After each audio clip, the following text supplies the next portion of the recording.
इस चैनल को सब्सक्राइब करें और बेल बटन अवश्य दबाएं।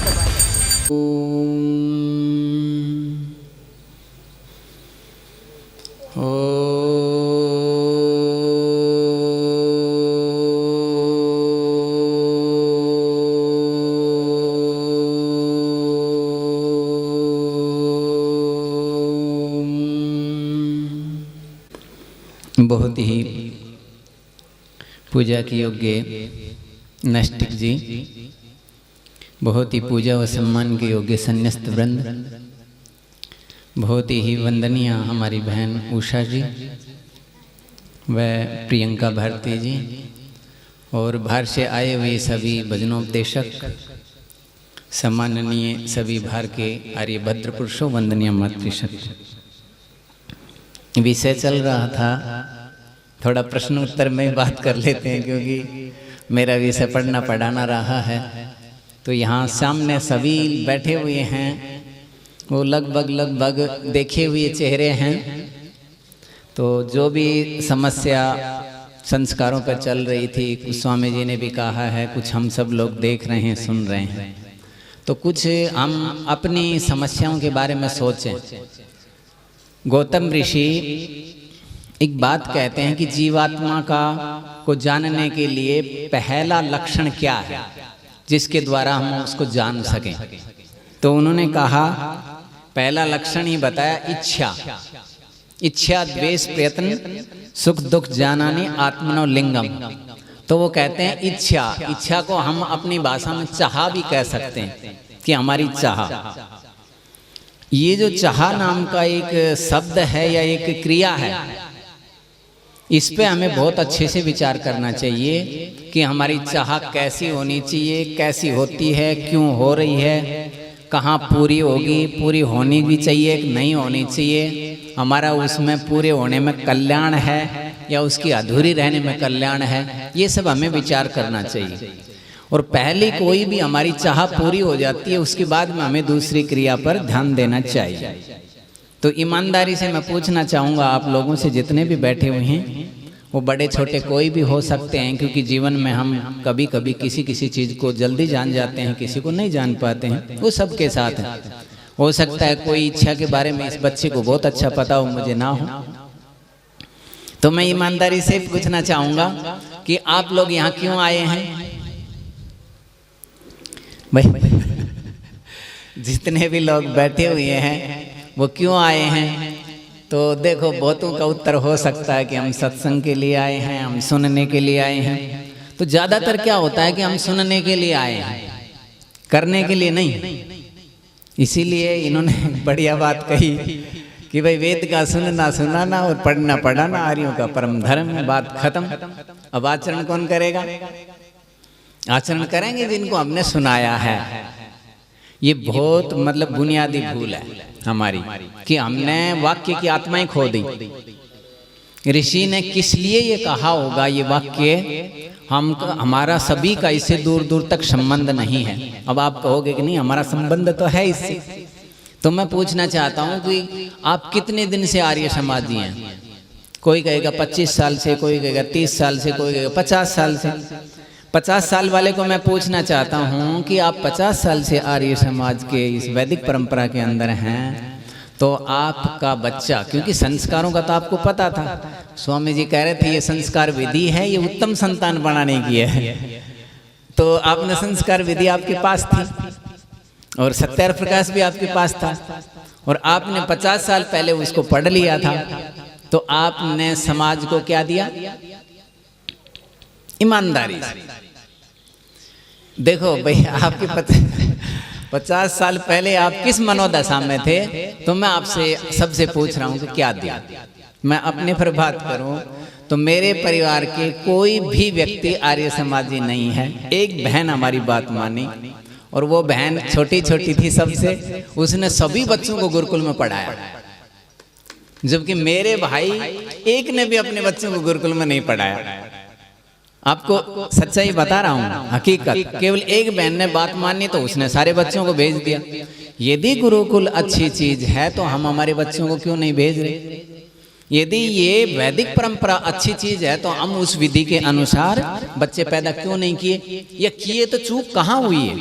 हमारी मनोदशा क्या थी, हम कितने जितेंद्रिय थे, कितना हमारा आहार व्यवहार था, ये बहुत ज्यादा। ऐसे नहीं है कि स्वामी दयानंद जी ने कह दिया कि ये रात्रियां ऐसी हैं तो लड़का होगा, ऐसी है तो लड़की होगी, इससे कुछ नहीं होना जाना है। कितनों ने प्रयोग कर लिया। ये मैं फिर कड़वी बात कर रहा हूँ, आपको बुरी भी लग जाएगी। इससे नहीं होता है, वह बात ही दूसरी है। वह अत्यंत प्रीति की भी बात है, और प्रीति अत्यंत कब पैदा होती है? जब आपके अंदर उससे ज्यादा कोई इच्छा ना बचे। इतनी प्रीति होनी चाहिए जो आपके जीवन साथी के प्रति। तो यदि आप संस्कारों की बात करना चाहते हैं तो उन पर मैं थोड़ा सा बोल रहा हूँ कि ये भूलें हमारे से हो रही हैं और होती रहेंगी, और हो इस स्थिति में रही हैं कि आज यहाँ मेरे सामने बैठे हुए सारे वैदिक परंपरा के लोग, वचनोपदेशक लोगों से भी निवेदन है, हमारी बहन जी नटखट है, बृच जाएगी। मैं पूछूंगा जी से कि जी आपने 2 बेटे हैं, कहाँ पढ़े थे? चलो फिर तो बढ़िया बात है। जी ने तो थोड़ा थोड़ा परंपरा का पालन कर दिया कम से कम। नहीं तो लगभग बता रहा हूँ कि लगभग एक को गुरुकुल में पढ़ा दिया तो वो अपने बच्चों को गुरुकुल में नहीं पढ़ाएगा। अब बताओ पोते कहाँ है? स्कूल में जाएगा तो ईमानदारी से बताना कहाँ जाएगा।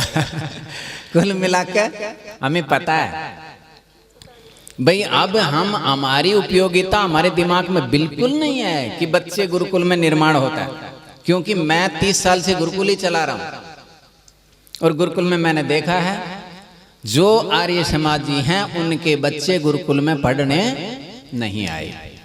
देखो बहुत बड़ी क्यों नहीं मिला, प्रोफेसर हो रहे बड़े बड़े दिखा। देखो अब जिस जी ने बात ही चला दी, तो एक बात बताता हूँ कि हमारे गुरुकुल खानपुर की बात करता हूँ मैं, क्योंकि सबसे ज्यादा लंबे समय मैं वहीं रहा हूँ। गुरुकुल खानपुर के अंदर लगभग मेरे समय से ही लगाऊं तो 2000 से अब तक की लगाऊं तो लगभग 12 बच्चे जैन यूनिवर्सिटी में गए, और 12 में से 9 बच्चे वो बन गए लेक्चरर। कोई लेक्चरर बना, कोई प्रोफेसर भी बने। देखो 9 बच्चे, अब छोटी संख्या थोड़ी है भाई। बच्चे इतने ही थे हमारे पास, इतने ही रहते हैं, 40 के लगभग, कभी 30 के लगभग, कोई 25 के लगभग। उनके अंदर भी अब बाद में तो हर साल एक बच्चा जैन यूनिवर्सिटी में वहां पहुंच रहा है। ये छोटी बात नहीं है। और फिर वो सारे लग गए। एक भी बच्चा बेरोजगार नहीं है खानपुर गुरुकुल का, कोई हमें बता दो। एक बच्चा बेरोजगार रहा, वो कैसे रहा? जो झज्जर से संबंधित है, हमारे स्वामी जी हैं, मैं भी झज्जर रहा हूँ, ये भी रहे। एक ओमपाल नाम का था, सिक्का का एक लड़का, वो वहाँ को बरी उठाता था, क्या बोलते हैं, झज्जर गुरुकुल में। उसको पढ़ता ही नहीं था। वो बाद में खानपुर जैसे तैसे कह के उसके पिता ने वहीं पास ही गांव था तो करवा दिया। वो बच्चा बेरोजगार है। नहीं तो मेरे ध्यान में एक भी बच्चा बेरोजगार नहीं है। तो ऐसे नहीं है। गुरुकुल वाले बच्चे रुपए नहीं कमा पाए, गुरुकुल वाले बच्चे अपनी जीवनचर्या नहीं कर पाए, तो मैं यूं कहा करता हूं कि धर्म का आचरण 2 झेलेगा। धर्म के आचरण में यदि ताकत है तो हमारी व्यवस्थाएं होंगी। देखो मैं वैदिक परंपरा से थोड़ा सा मिली जुली परंपरा में आ गया है, दड़ोली आश्रम में।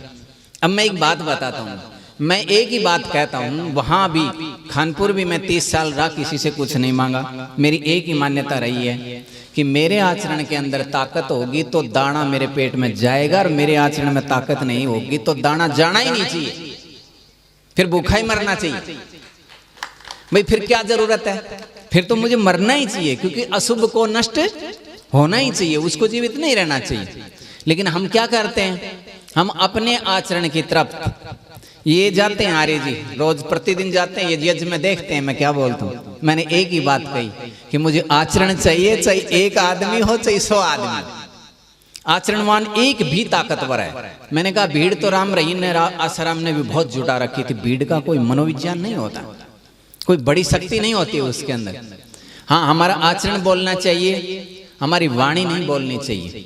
देखो एक छोटा सा मैं आप लोगों को उदाहरण देता हूँ, आप अच्छे से समझ जाओगे कि हम सुन के करते हैं या देख के करते हैं। छोटा सा उदाहरण जो अक्सर मैं दिया करता हूँ, आप लोग सब मेरी तरफ ध्यान देंगे। मैं एक वाक्य बोल रहा हूँ कि हम सुन के करते हैं या देख के करते हैं। हमारे बच्चे भी सुन के करते हैं या देख के करते हैं। तो एक बात मैं पूछ रहा हूँ आप लोगों को, क्या कि मैं बोलता हूँ आप देखना, सब आप लोग सुनो जी, अरे जी सुनो, सब अपने नाक के हाथ लगाएंगे, नाक के हाथ लगाओ, सभी अपने नाक के हाथ लगा लो। इसमें से कुछ ही लोगों ने लगाया होगा, नहीं तो सभी कान पर पहुंच गए। क्यों पहुंच गए? आप लोग समझ रहे हैं? मैंने कहा नाक के हाथ लगाओ और मैंने खुद को कान लगा लिया। कान के तो आपने मुझे ही देखा। ये नियम है संसार का। बच्चे गुरुकुल में कब आएंगे? जब हम स्वयं आएंगे। बच्चे यज्ञ कब करेंगे? जब हम स्वयं करेंगे। बच्चे अच्छे कब बनेंगे? जब हम स्वयं। मैंने देखा है दूसरे को और मानने के लिए बाध्य हो जाए। छोटा सा उदाहरण देता हूँ, वैसे मुझे कहना नहीं चाहिए क्योंकि मैं मेरे विषय में ऐसे बोला करता हूँ कि मेरे विषय में बताएंगे नारनौल वाले 30 साल में रह का आया कि मैंने क्या किया। फिर भी मैं आया तो बड़ी समस्या थी यहाँ पर, और जल्दी ही लोगों ने बखेड़ा उठा दिया। बोले ये तो ये कर देगा और वो कर देगा और ये हटा देगा और वो हटा देगा और मंदिर फोड़ देगा। जैसे मैं वो क्या बोलते हैं वो आया था ना, वो सब बिन लादेन की तरह हूँ, मतलब दूसरा ढंग का हूँ कि अलग मतावलंबी हूँ। ऐसे हुआ ना, कुछ लोगों ने अंदर वालों ने काफी विरोध कर दिया। ठीक है, 6 महीने मैंने एक बात कही थी कि मुझे 2-3 महीने दे दीजिए। ये आर्य जी बैठे हैं, साक्षी हैं। 6 महीने हुए हैं। 6 महीनों बाद पूरा गांव में, आज दड़ोली में पूछो, आज दड़ोली क्या कहती? महाराज बहुत बढ़िया आ गया। देखो कब बदले ये भाई। मैंने जिन लोगों को देखो, बहुत वैसे ढंग के लोग भी जुड़े हुए थे जिनके स्वार्थ बहुत ज्यादा मतलब ग्रंथि की तरह लिपटे हुए थे, और उनको हटाना हंसी खेल बात नहीं थी। बहुत साधारण काम नहीं था। कोई व्यक्ति 30-30 साल से रह रहे हैं, कोई 20-20 साल से रह रहे हैं, कोई 10 साल से रह रहे हैं। वो व्यक्ति वहां से जुड़े हुए थे। वो व्यक्तियों को अच्छा बनाना, अच्छा बनाने का मतलब मैंने एक ही बात कही थी, या तो आचरण अच्छा हो जाएगा या तुम छोड़ के चले जाना। 2 काम जरूर होंगे और दोनों में से एक होना ही चाहिए। जिन्होंने आचरण ठीक कर लिया वो वहीं की वहीं है, रहने भी चाहिए, क्योंकि हमारा व्यक्ति से नहीं होना चाहिए, व्यक्ति से कोई वैर भाव नहीं होना चाहिए, आचरण से प्रेम होना चाहिए। तुम आचरणवान बनना चाहते हो जब आप रहो, और आचरण के ऊपर मैं बिल्कुल भी समझौता नहीं करूंगा। तो कुछ लोग छोड़ के चले गए भाई, जिनकी हिम्मत नहीं थी। तब मैं बता रहा हूं कि यदि काम करना चाहते हो तो क्या करें। अब मैं कोसली गया, कोसली वालों में ये भाई बैठे हुए हैं। एक दिन मेरा गायों पर था, कितने लोग उसके बाद में मेरे पास आने लगे गायों की बात वहां सुन के आकर के। क्यों आने लगे?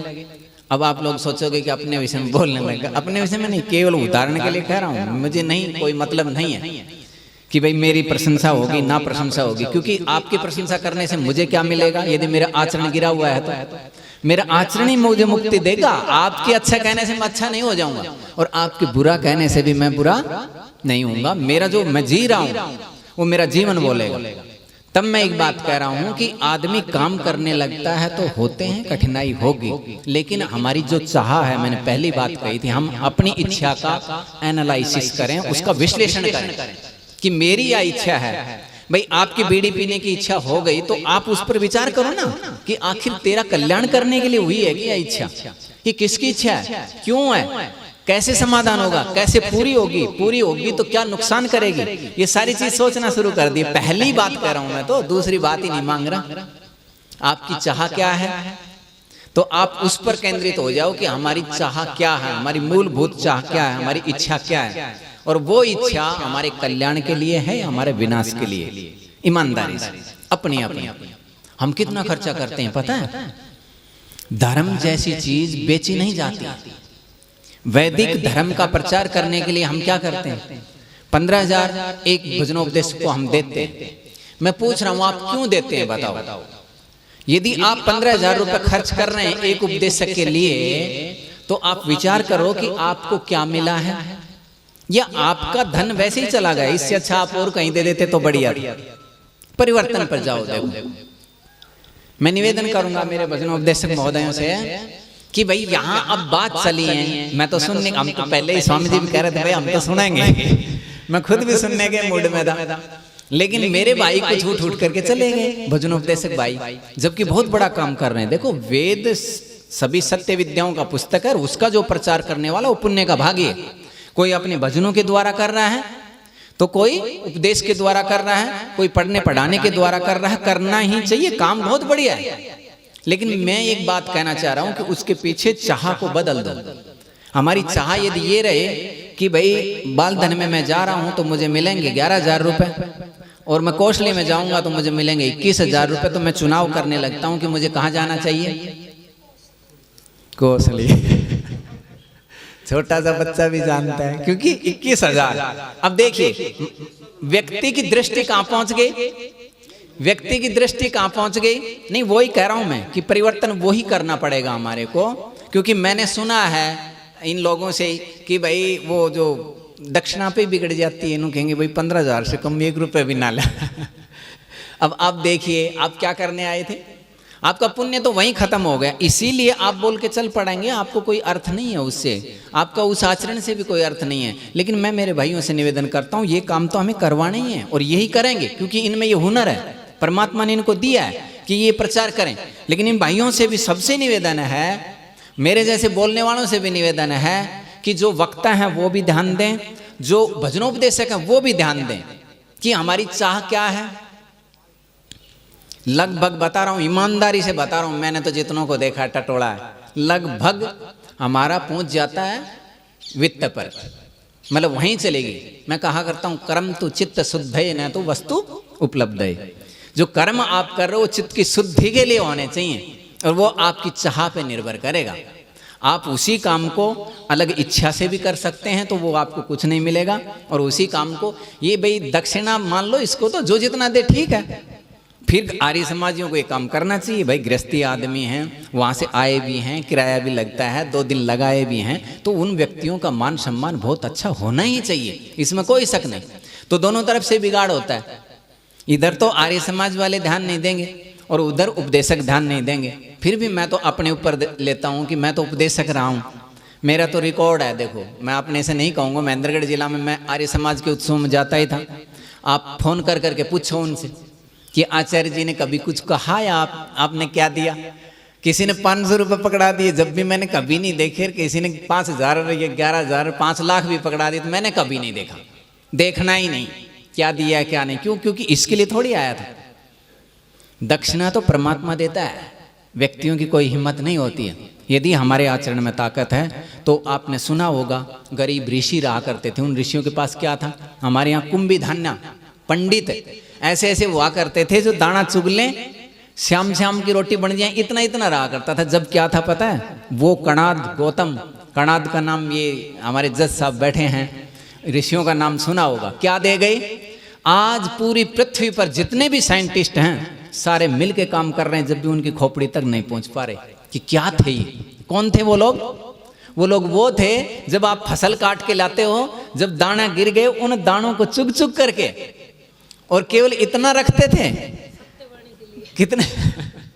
कितना रखते थे कि शाम को पेट में बस भूख बुझ जाए, इतना ही चाहिए। इतना विरक्त बाबा। कौन थे रे? गृहस्थी थे। ऐसे मत सोच लेना। देखो बहुत बड़ी बात कर रहा हूं, कभी आप सोचो कि वो तो बाबा जी थे। लगभग ऋषि क्या थे जी? गृहस्थी थे। आप कल्पना करो क्या आदर्श था, क्या उच्चता थी, विचारों के तौर पर, भावनाओं के तौर पर, वाणी के तौर पर क्या ताकत थी, क्या शक्ति थी। देखो कब आती है शक्ति? आदमी बोलता है तो आग लगा देता है, लगाता है जब आचरण में चीज होती है। आचरण में नहीं रहती तो शब्द तो सुनाई देते हैं, लेकिन ऐसे देते हैं जैसे आप लोगों ने ये साबुन देखा होगा। साबुन के जो होते हैं ना, गुब्बारा सा बन जाता है साबुन के, क्या बोलते हैं? बबुले, झाग को जैसे हवासी भर जाती है तो ऐसे उड़ता है, ऐसे उड़ता है। तो आप उसको इतना मोटा है तो इतना हाथ खोलते हो ना पकड़ने के लिए, और हाथ में जैसे ऐसे लगता है तो क्या होता है? गिल्ला भी आल्लो भी ना है आल्लो भी ना है, पूरा हाथ तो गिल्लो भी ना है।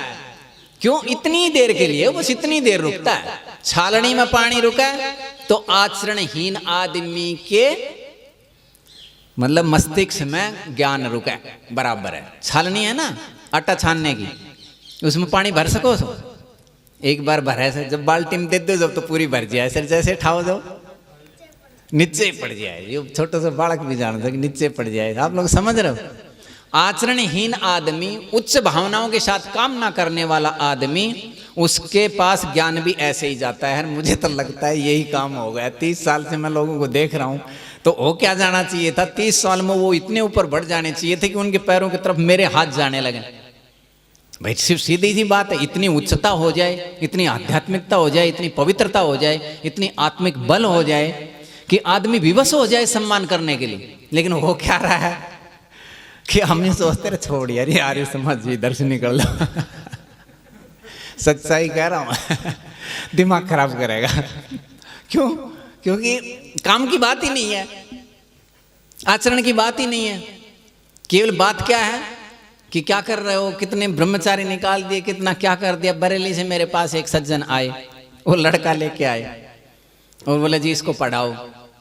मैंने कहा ठीक है, हमने उसको भर्ती कर लिया। अब गुरुकुल में प्रवेश दे दिया।